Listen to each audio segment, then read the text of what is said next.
ജമ്മു കാശ്മീർ മേഖലയിൽ ഒപ്പം അതിർത്തി പ്രദേശങ്ങളിലും ഇന്നലെ രാത്രി ഏകദേശം 3 മണിക്കൂറോളം പാകിസ്ഥാന്റെ പ്രകോപനം ഉണ്ടായിരുന്നെങ്കിലും ഇപ്പോൾ ശ്രീനഗർ, കുൽഗാം തുടങ്ങാതെ ജമ്മു സെക്ടറുകളും അന്താരാഷ്ട്ര അതിർത്തി മേഖലകളും ശാന്തമാണ്. ഒരു 12 മണിക്ക് ശേഷം യാതൊരു തരത്തിലുമുള്ള പ്രകോപനം പാകിസ്ഥാന്റെ ഭാഗത്തുനിന്നുണ്ടായിട്ടില്ല. പക്ഷേ ജമ്മു കാശ്മീരിൽ വലിയ രീതിയിലുള്ള സെർച്ച് ഓപ്പറേഷനുകൾ പുരോഗമിക്കുന്നുണ്ട്. കശ്മീർ പോലീസും ഒപ്പം സൈന്യവും സംയുക്തമായി പരിശോധന നടത്തുന്നു. അമൃത്സറിൽ ഇപ്പോഴും റെഡ് അലേർട്ട് ജാഗ്രതാ നിർദ്ദേശം നൽകിയിട്ടുണ്ട്.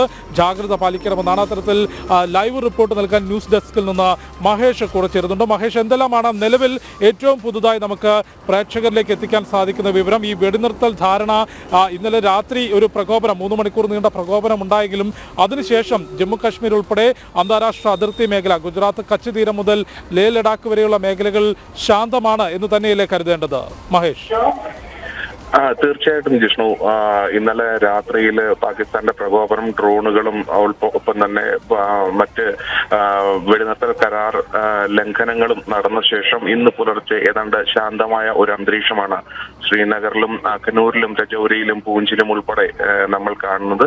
സാധാരണ നിലയിലേക്ക് ഈ സ്ഥിതിഗതികൾ മടങ്ങുകയാണെന്ന സൂചനയാണ്. നമുക്കറിയാം, കഴിഞ്ഞ ദിവസങ്ങളിലൊക്കെ രാത്രിയിലാണ് പാകിസ്ഥാന്റെ ഭാഗത്ത് നിന്ന് നിരന്തരം ഡ്രോണുകൾ വരികയും ഒക്കെ ചെയ്തത്. ഇന്നലെ വൈകുന്നേരത്തോടുകൂടി വെടിനിർത്തൽ ഉണ്ടാകും എന്ന പ്രഖ്യാപനത്തിന് ശേഷം രാത്രിയോടുകൂടി അവർ ഈ പ്രകോപനം വീണ്ടും ആവർത്തിക്കുകയായിരുന്നു. അതുകൊണ്ട് തന്നെ ശ്രീനഗർ ഉൾപ്പെടെയുള്ള നഗരങ്ങളിൽ വീണ്ടും ബ്ലാക്ക് ഔട്ടിലേക്ക് പോവുകയും ജാഗ്രത പുലർത്തുകയും ചെയ്തിരുന്നു. അതിനുശേഷം ഇന്ന് പുലർച്ചെയാണ് ശാന്തമായിട്ട് വാഹനങ്ങളൊക്കെ നിരത്തുകളിൽ ഇറങ്ങുന്നുണ്ട്. രാവിലെ അവിടെ നിന്ന് നമുക്ക് വരുന്ന ദൃശ്യങ്ങളിൽ ഇത് വ്യക്തവുമാണ്. അതുപോലെ തന്നെ ജിഷ്ണു സൂചിപ്പിച്ചപ്പോൾ തന്നെ കുൽഗാം ഉൾപ്പെടെയുള്ള മേഖലകളിൽ സ്റ്റേറ്റ് ഇൻവെസ്റ്റിഗേറ്റീവ് ഏജൻസിയുടെ പരിശോധനകളും നടക്കുകയാണ്. ഭീകരബന്ധമുള്ള കേന്ദ്രങ്ങളിലാണ് തിരിച്ചറിഞ്ഞ രഹസ്യാന്വേഷണ വിവരങ്ങൾ ലഭിച്ചതിന്റെ അടിസ്ഥാനത്തിലാണ് ഇത്തരം പരിശോധനകൾ ഇപ്പോൾ തുടരുന്നത്. എന്തായാലും ഇന്ന് രാത്രി കൂടി നമുക്ക് കാത്തിരിക്കേണ്ടതുണ്ട്. കാരണം ഇന്നലെ രാത്രിയിൽ വെടിനിർത്തൽ എന്ന് പാകിസ്ഥാൻ ഉറപ്പു നൽകിയ ശേഷം വീണ്ടും അത് ലംഘിക്കുന്ന സാഹചര്യം. അതുകൊണ്ട് തന്നെ ഇന്ന് എന്ത് സംഭവിക്കുമെന്ന കാത്തിരിപ്പിലാണ് സേനകൾ, അത് സൈന്യവും സുരക്ഷാ ഉദ്യോഗസ്ഥരും. അതുപോലെ എല്ലായിടത്തും അതേ രീതിയിൽ തന്നെ ജാഗ്രത പുലർത്തുന്നുണ്ട്. നമ്മൾ ഇന്നലെ രാത്രി തന്നെ റിപ്പോർട്ട് ചെയ്താണ് നഗ്രോത്തയിലെ ഭീകരർ കടന്നതായിട്ടുള്ള വാർത്ത. രാത്രി വൈകി അത് സൈന്യം സ്ഥിരീകരിക്കുകയും ചെയ്തിരുന്നു.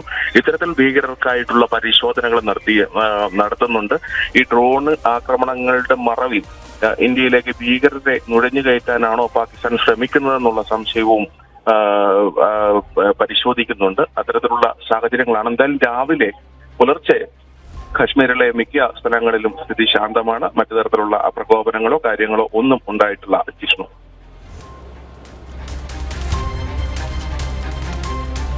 ഓക്കെ, വളരെ കൃത്യമായ ലൈവ് റിപ്പോർട്ടാണ് മഹേഷ് നൽകിയിട്ടുള്ളത്.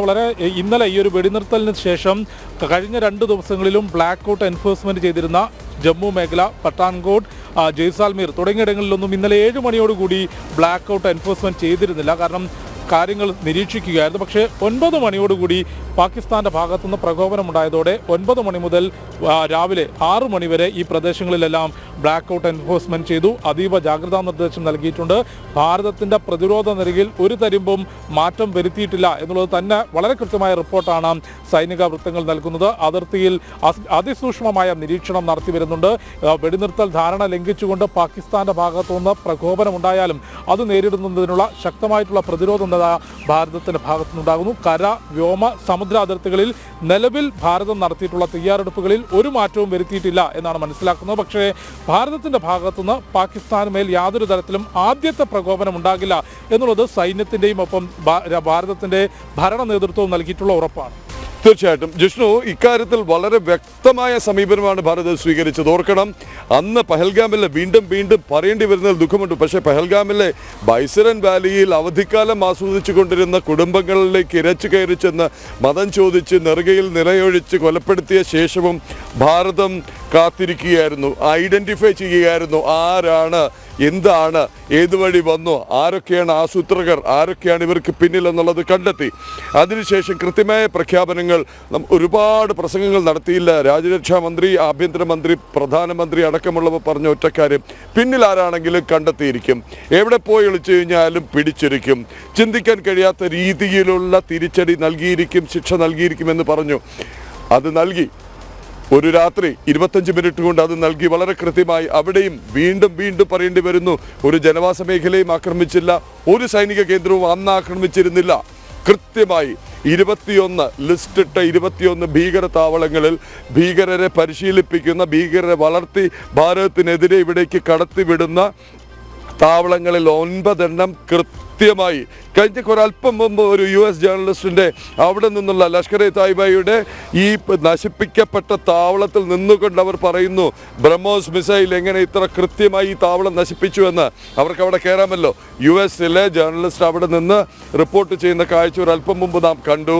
ആ തകർന്നു കിടക്കുന്ന അവശിഷ്ടങ്ങൾക്കിടയിൽ, കത്തിക്കരിഞ്ഞ അവശിഷ്ടങ്ങളിൽ നിന്നുകൊണ്ട് US-ൻ്റെ വനിതാ ജേർണലിസ്റ്റ് പറയുന്നുണ്ട് ഇത്ര കൃത്യമായി എങ്ങനെ ചെയ്യാൻ കഴിഞ്ഞുവെന്ന്. അതുകൊണ്ട് ഇനിയും നുണ പറഞ്ഞൊഴിയാനാവില്ല. ഇനി അവർക്ക് പണ്ടത്തെ പോലെ പുകപടലം സൃഷ്ടിക്കാനും ആവില്ല. രാജ്യാന്തര തലത്തിൽ ഇതിന് തെളിവ് വന്നു കഴിഞ്ഞു.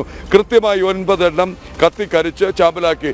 എന്നിട്ട് നാം മിണ്ടാതിരുന്നു. അപ്പോൾ ഇതാ മുറിവേറ്റവരെ പോലെ നാണക്കേട് സഹിക്കാൻ വയ്യാതെ രാജ്യാന്തര തലത്തിൽ ഒറ്റപ്പെട്ട് ഒരു തരത്തിലുള്ള പിന്തുണയും ലഭിക്കാതെ വന്ന പാകിസ്ഥാൻ രാത്രിയുടെ മറവിൽ വീണ്ടും ഭീരുക്കളെ പോലെ ജനവാസ മേഖല ആക്രമിച്ചു.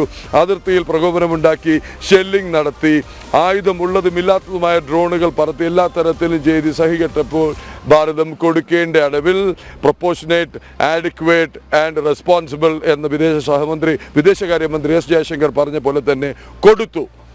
ഒരു എയർബേസ് അടക്കം തകർത്ത് കാണിച്ചു കൊടുത്തു ഇതാണ് എന്ന്. അതിനുശേഷം മുട്ടിലിടിച്ച്, അതല്ലെങ്കിൽ മുട്ടിൽ ഇടഞ്ഞ്, അതും അല്ലെങ്കിൽ US-ൻ്റെയും സൗദിയുടെയും ചൈനയുടെയും പിന്നാലെ പോയി ശുപാർശ ചെയ്ത് ഒരു വെടിനിർത്തൽ പ്രഖ്യാപിക്കുന്നു. ഭാരതം അന്തസ്സോടുകൂടി നിർദ്ദേശം നൽകുന്നു എല്ലാ ഫ്രണ്ട് പോസ്റ്റുകളിലേക്കും സീസ് ഫയർ ഇഫക്റ്റീവ് ഇത്ര മണി മുതൽ. പക്ഷേ അതിനുശേഷവും അവർ തനിനിറം കാണിക്കുന്നു.